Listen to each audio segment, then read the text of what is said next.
Hello, in front of me I've got VIVO IQOO U5X. In this video I'll show you how to add passes to Google Wallet.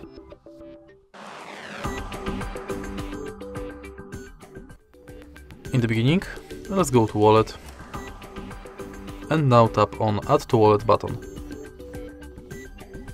Focus on Transport Pass, Loyalty and Gift Card. Enter Transport Pass and now if you are able to find your transit way selected, you'll be redirected to a website where you have to finish the inside form. Next, let's select Loyalty, and now select Loyalty program you are participating in. Scan your card or enter member ID manually. Tap Add to Wallet and it's done. In the end, let's select Gift Card, which is pretty similar to Loyalty card because you have to select Shop, enter card number, PIN, balance your notes and tap Add to Wallet. And it's done.